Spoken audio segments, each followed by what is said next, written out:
teach on Sterling House at Williston Central School. Sterling House is a 5-6 team. For those of you not familiar with the Williston system, we start middle school in 5th grade. So middle school for us is a 5-8 continuum. We are in our first year of using PLPs. We've actually chosen to kind of jump on board because it's been required for the 7th graders and 8th graders at our school. And we felt like it was an important learning initiative to take on with the 5-6. So we kind of have like a diet PLP for that, light version, just so that they've got some of the language and they're more fluent in terms of vocabulary when they get to the 7th and 8th grade team next year. When the 7th graders, their PLPs are on Naviance, so we're doing something slightly different to just kind of get them started and in the mindset of thinking about PLPs. We're also using the PLP sites that we're developing as e-portfolios so that should the 7th and 8th grade team want to continue with those sites, then they can just link those and embed those into Naviance as they can show some continued evidence of things. So we always started as a team where philosophically we've always been big on having student-centered goals and students reflect on their learning. We focus a lot on growth mindset and metacognition and written reflection. So PLPs for us were something which is, like I said, why we voluntarily said, well, we're going to do this because we said, well, it's kind of what we've been wanting to do, and now we can kind of consolidate that with some other resources. And so Don Taylor, who's actually floating around here as well, came and did a presentation for our faculty meeting, mainly because his daughter's in our school system and we told him he didn't really have a choice. So he showed us some good tools, and we were sitting there looking at that saying, well, this makes a lot of sense for us because it kind of consolidates what we've been doing and kind of creates some more one-stop shopping. Anything to add? Great. So the different tools that we're going to use for PLPs this is just a sampling. We have students that can go out and find other tools that they like to kind of demonstrate their learning. But we've kind of focused on Google Classroom, Google Docs, Google Drawing, Site, Slides, and LucidPress, which is an extension. I guess we should say we're a Chromebook. I think that was in one of the slides, so we're one-to-one with Chromebooks. Like I said, the 5-6 PLP is not a full-blown PLP in terms of a large focus on community and evidence. We decided that we would focus on some introduction and some basic community linking, and they worked on that in ELA. They built the PLP with me in math, and then again we added on each subject area that they're in as e-portfolios as well, and they've shared that with their parents. And then in the springtime, it's going to be really great because usually we're scrambling 1 or 2 days before to get them to throw stuff into pocket folders of evidence that they've got. Most of them have thrown the stuff out. So this way they just upload it, take a picture, and then at parent conferences it's really easy to go through. And hopefully parents have read it ahead of time. It's kind of a long-term goal, but we'll see. They still don't know our names half the time. So this is just, I took a Google site and took one of the existing templates. This is something that our actual supervisory union, Chittenden South Supervisors Reunion, uses as a background with the various Zen branches and stuff. So we kind of went with that. And then I just built the tabs in across. And what they've done is they've added into here, and then I used a couple of Google Site tools. So the ones they've worked on recently, we put in a My Recent Site Activity add-on, just so if they're working on one regularly and they've logged out and they log back in, they can quickly just jump over there. And it also lets us know what they've kind of edited recently. If we've said to them, go in and edit your math page, and I go onto their site and I don't see any recent site activity for the math page, that's a conversation worth having with them. So all the students go on. Once you add something into the template gallery, it's really easy for students to go and get. They can go to create a site, and from there it'll say browse the gallery for more. And when they go to browse the gallery for more, they can look at ones within our district because we're a Google domain district. And they scroll to the bottom, and the most recent ones are there. And so as we all did this, for all of them, there's the one right on the bottom of the page. It said Sterling PLP. So they go in and they adjust their name, and then they're kind of good to get rolling.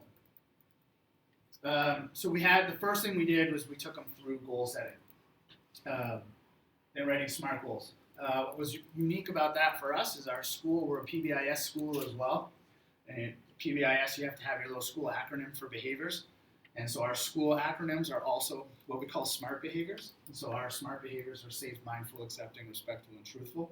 So we had to do a little acronym redefine as to what SMART goals were for these, because they were like, I don't know how to be, safe. It's a safe goal for math. We're out there, you're doing fine.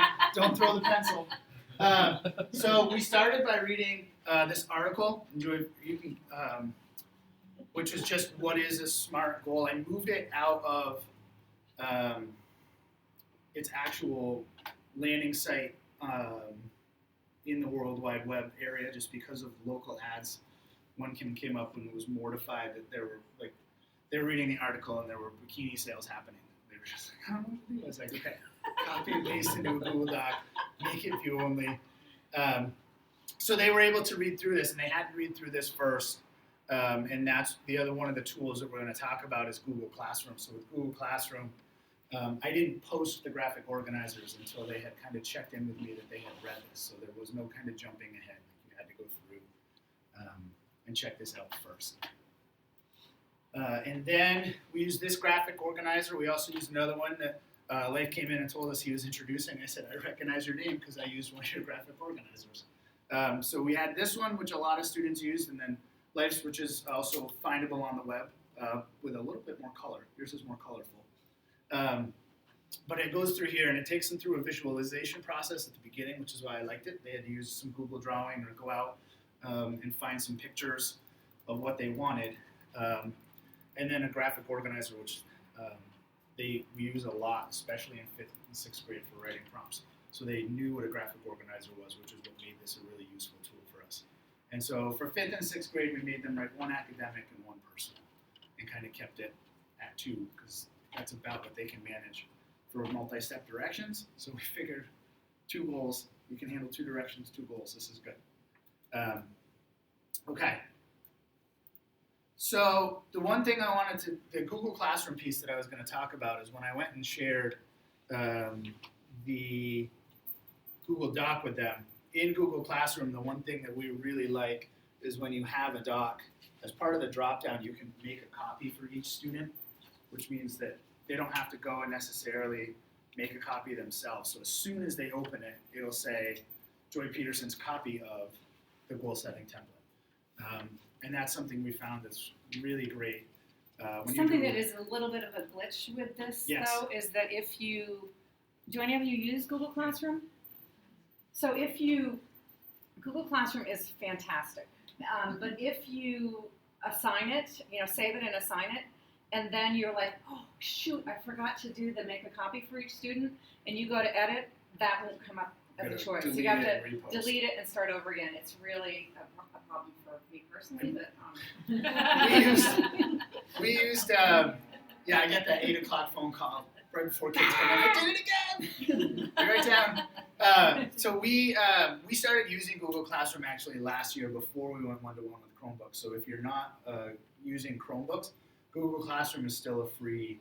I wouldn't necessarily call it a full-blown learning management system, but it's a great way organizer to get information out to students and a good workflow to hand stuff in. So we started using that last year. Now that we moved to Chromebooks, it's been a lot easier as well. Although the iPad app is equally great. We found that to be really useful. So Joy's going to move over now because I kind of did the nuts and bolts of setting the PLP up in terms of the tech piece.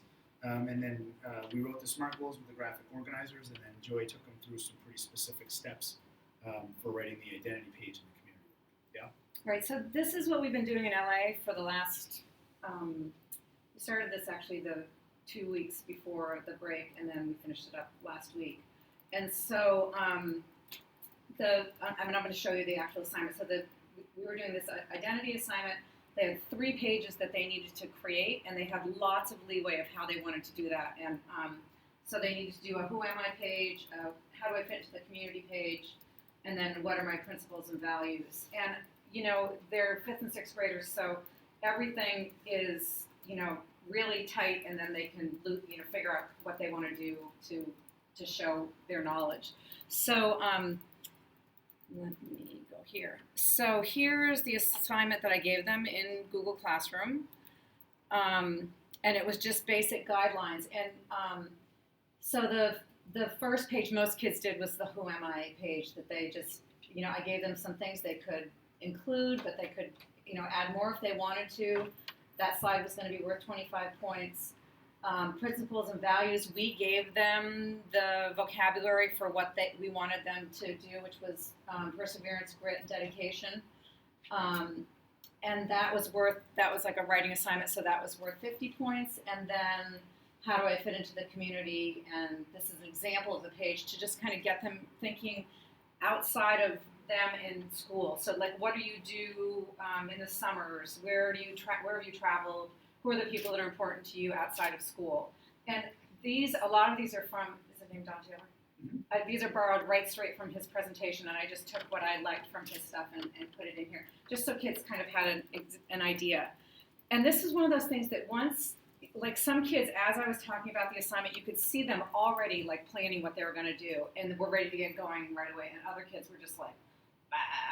And so the thing about the Chromebooks is I would just say, walk around, look at what other kids are doing, and then they'd be like, okay, and then I can get started. And it allows for a lot of peer teaching as well. A lot. Like, especially when you get into some of the technology, because they're sitting there like, I don't know. So then the rubric is here. And so, and I tell kids over and over again, so you say you're done, now go and look at that rubric, and I want you to be looking in this 4 column, because that's where you're all trying to be. And so, doing more than is asked, and we learned, kids were putting in hyperlinks, which they loved, being able to click and go to a picture of themselves or to a website of where they play soccer. Trampolining, for some reason, is really big on our team. So there are all kinds of things about them and their trampolines. That's the nice thing about teaching middle school is they love talking about themselves anyway. Right. So a PLP is just a vehicle for doing that with an academic lens. So they really get into it because all they want to tell you about is what they did over the weekend anyway. So when you tell them, hey, you're going to put on a page what you really enjoy doing. Really? I get to talk about that? One of my favorite things about this assignment is listening to the kids talk with each other about the differences between perseverance, grit, and dedication. And they were really subtle differences, but the one that they really liked was the grit, was the one that like, this is so hard and this hurts, but I'm going to keep going and I'm going to do this.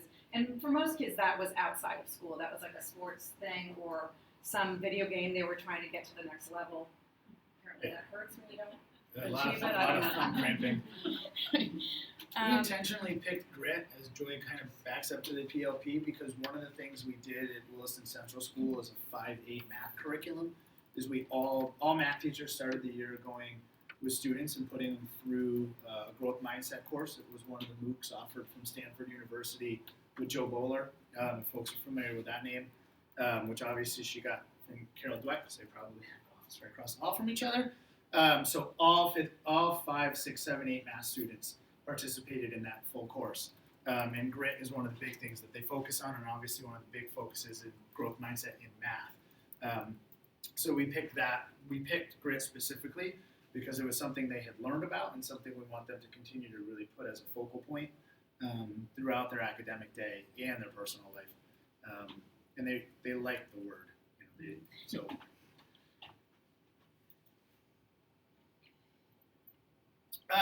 When you have students share PLPs, this is our one kind of word of caution. I'll go back to that. Is sharing it when they go and they click. When you have students share Google Docs, Google Spreadsheets, they're really easy to get rid of. So when a student graduates, goes to 7th and 8th grade, you can really go in and do like a multiple file select and delete it. And it is not like that with Google Sites at all. To get rid of a Google site, if the student hasn't gone and deleted you as part of their sharing options, to take yourself off of a Google site takes about 45 seconds to a minute per site that you want to not see on your Google site landing page.